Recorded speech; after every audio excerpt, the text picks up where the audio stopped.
Good morning, everyone. We are here today with Mr. Vinod Rai, ISAS Distinguished Visiting Research Fellow. Mr. Rai was also the former Auditor General of India, and we have him with us today to discuss on the accountability of state-owned enterprises in India, and we also will take the opportunity to ask him his views on some of the current circumstances surrounding the Indian banking sector.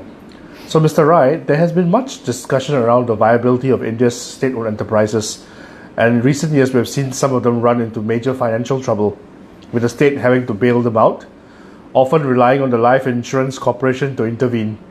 How much does the role of accountability play in ensuring that these enterprises are better managed and have better financial health? And how can these enterprises improve on their accountability? Oh yeah, I think it's a very relevant question considering contemporary situation as it obtains in India today. Let's go back a while. You see, there are three parts to the question that you're asking me. One, the future of state-owned enterprises. The other is the LIC and the advisability of LIC investing into these, and then the accountability factor that you talked about. You see, state-owned enterprises were created in the first plan or the second plan during Mr. Nehru's time, largely as developing the strategic sectors of the country, and also to bring about growth in backward areas. So steel plants being set up in places like Koraput or Bhilai or Hindustan Aeronautics Limited, etc., was to generate growth in those areas, and steel was certainly a strategic sector. But times have changed. Now when we look back, there is a feeling gaining ground, and I think the government is beginning to look at it very closely, and that's why they talk about minimum government, maximum governance, because whether it's worthwhile for the government to be invested in sectors such as, say, civil aviation or hospitality, which means an airline or an ITDC. Now, times have come when I think these are being weaned away from government. The second issue about the LIC is that yes, LIC is a huge investor in all these things, but what has happened is in the recent past is LIC's investment in the financial sector have gone up very substantially.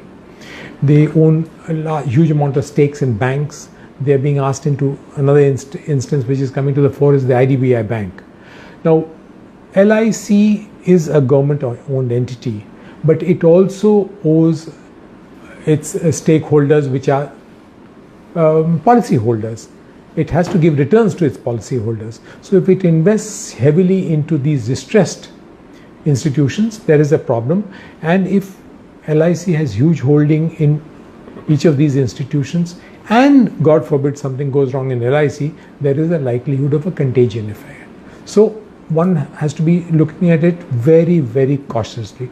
The third is the accountability factor that you talked about.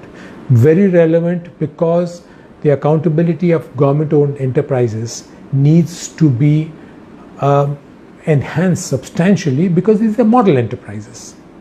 And that can happen only if you have a totally independent board, you don't have retired bureaucrats or politicians getting onto these boards, and you make the board much more professional.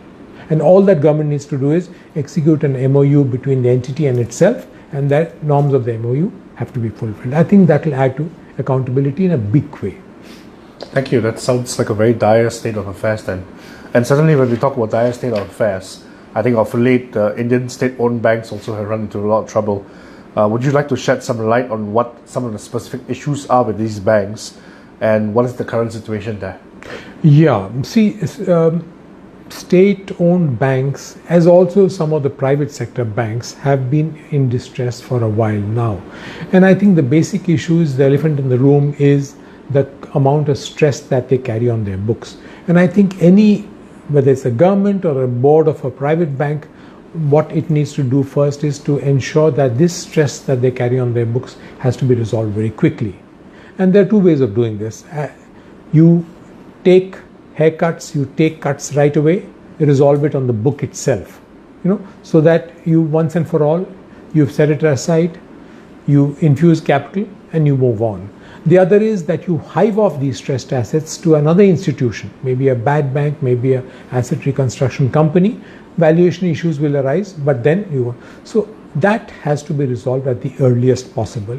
Then, of course, there is the issue in the short term of risk management, professionalizing the management of the banks, and in the long term, as far as public sector banks are concerned, I think the government has taken a very good step which talks about hiving off government stakeholding and creating a holding company and distancing that holding company, which will be run by professionals, away from political influence and governmental influence. I think that in the long run will substantially make these banks very professionally run institutions. Besides that, are there any other short-term steps the government can take to address, and maybe even longer-term strategies? Yes, in the short term, I mentioned to you that immediate they will have to do is that they will have to laterally induct professional management, professional managers largely in the risk management area, in the credit appraisal area, and that has to be done at the earliest possible, so that